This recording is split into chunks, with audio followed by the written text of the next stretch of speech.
Court does call the case of the people versus Cartier-Grains. And that was the people. And Laura Yagi, Assistant Public Defender with and on behalf of Cartier Drains. Mr. Drains, can you unmute yourself and state your name for the court? Also files with the spot. Carbon. He did. He said something. Mr. Drains, can you state your name, please? I, Cartier Amani Drains, hereby declare that I am a living, breathing human being, a natural person distinct from any legal or corporate entity or fiction. I do not consent to be represented or binded by any assumed legal identity or strawman. I assert my full rights under natural law and constitutional protection as a sovereign individual. I stand before this court to represent myself.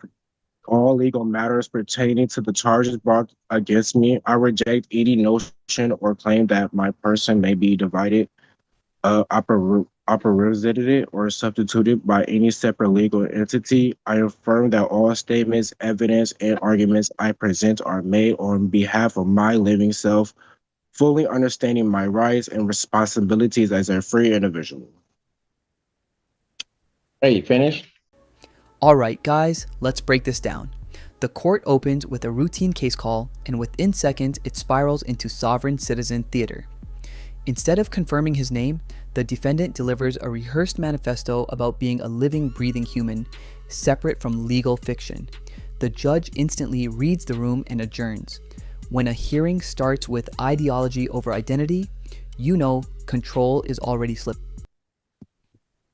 All right, the court on its own motion is going to adjourn this because we're going to have an issue here. I have a feeling. I'm going to adjourn this probable cause hearing next week, August 7th. That's at 9 a.m. That is in person. He must be here so that I can hear him clearly in terms of what he wishes to say. Yes.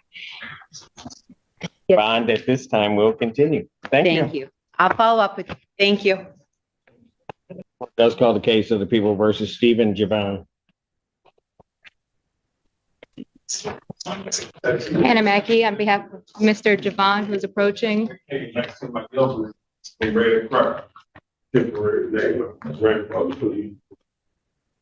Big DA had my social security backwards and everything. Had me at the wrong birthday. I was born on Christmas, 12/25/66. If you ever to the for people. Okay. Your Honor, we're requesting to adjourn this matter. State your name for the record, sir. Red Crockett. I haven't had any income or nothing. They shut down. I didn't put my name at this. I didn't put my birthday. Hang on a second, sir. Have you ever gone by the name of Stephen Javon? Yeah, they had me listed at that name. That's my. They had that listed as your name, but you're saying your name is something different now? They had me listed at that name. I didn't know. I woke up from what they were doing to me. I had attempts to kill me, man. I hadn't had a night's sleep or nothing. Right now, my health is down, man.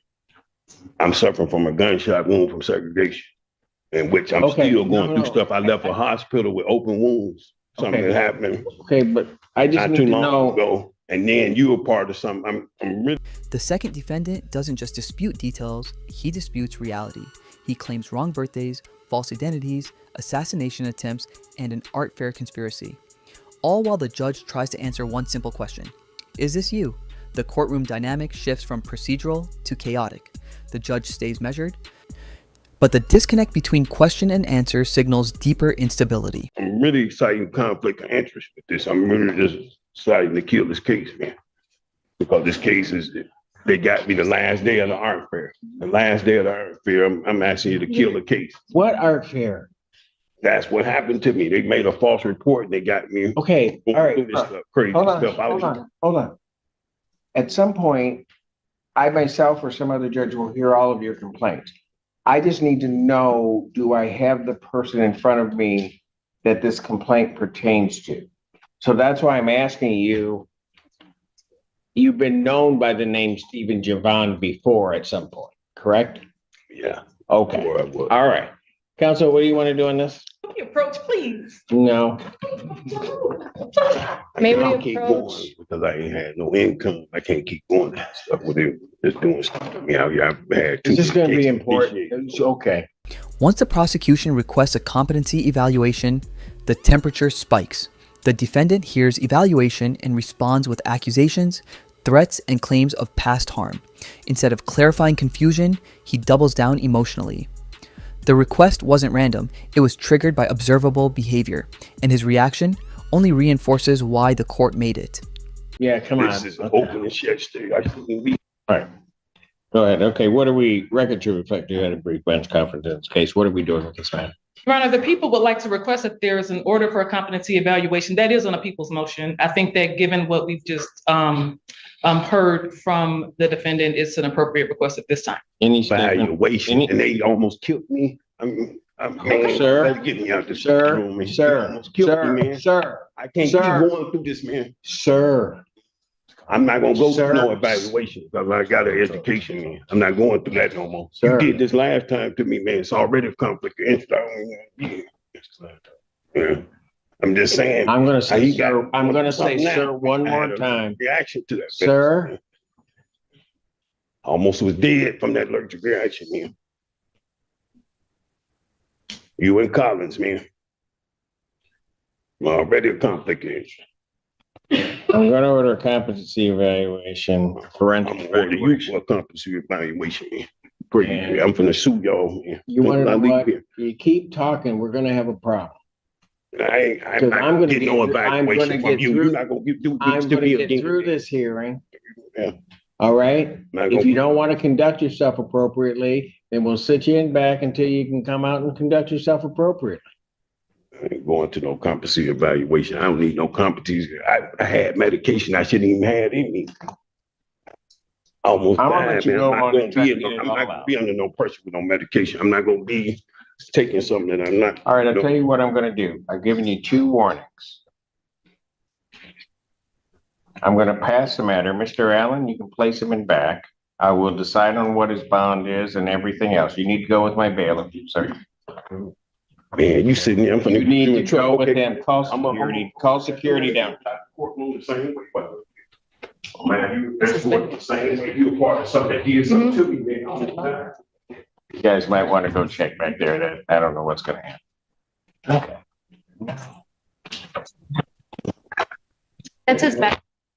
What? Backpack. What about his backpack? Oh, it's your backpack? Oh, I was like, You can take it home with you. I'm not, well, they'll get it. yeah. Just leave it there. I am not worried about that backpack. Should be. I'll pass this matter and we'll come back to it, Thank you. maybe. So make it. At this point, the judge moves from patience to authority. Warnings are issued, boundaries are drawn, and the defendant keeps talking over them. Refusal to cooperate becomes defiance. Security is called, and the courtroom shifts from legal debate to containment mode. What began as confusion ends in removal. Order always wins in that room. Make sure to like the video, subscribe to the channel, and we'll see you in the next one.